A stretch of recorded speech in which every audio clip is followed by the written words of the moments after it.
Le développement des entités que sont les communes et arrondissements préoccupe les autorités qui les dirigent. C'est dans ce cadre qu'il faut placer le lancement d'une initiative par l'arrondissement 10 de Ouagadougou pour mettre en œuvre 15 projets qui coûteront 2 milliards de francs CFA. La contribution des citoyens est souhaitée. Ce sera la mission de la COPER, une structure de mobilisation des ressources financières et humaines. Lassina Ouattara, Nyarkiteda. 15 projets pour transformer l'arrondissement 10 de la ville de Ouagadougou. Le renforcement de la précollecte des déchets solides ménagers, l'installation de 5000 poubelles, l'achat de 50 tricycles ou encore l'installation des lampes LED solaires sont entre autres les projets que les leaders de cet arrondissement comptent réaliser.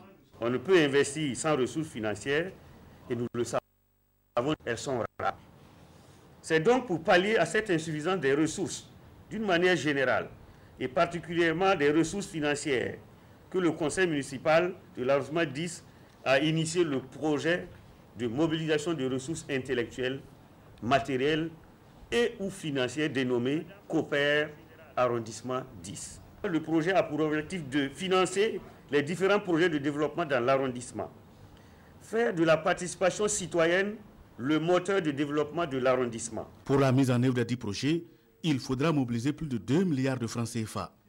Et pour y parvenir, le maire et ses collaborateurs comptent sur les citoyens de l'arrondissement. Nous sollicitons en tout cas que l'ensemble de la population de l'arrondissement 10 commence à se sentir concerné par le développement de l'arrondissement 10. Mettez 1 franc, mettez 500 francs, mettez 100 000 francs. Et nous allons utiliser l'argent de façon transparente et revenir vous rendre compte, en tout cas par un mécanisme clair que les uns et les autres pourront vérifier.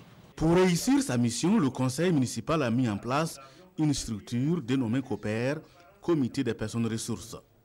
L'objectif selon le maire et les membres du bureau de l'exécutif communal, c'est d'assurer un développement durable au profit des populations de l'arrondissement qui occupe la 2e place en termes de densité parmi les 12 arrondissements de la commune de Ouagadougou.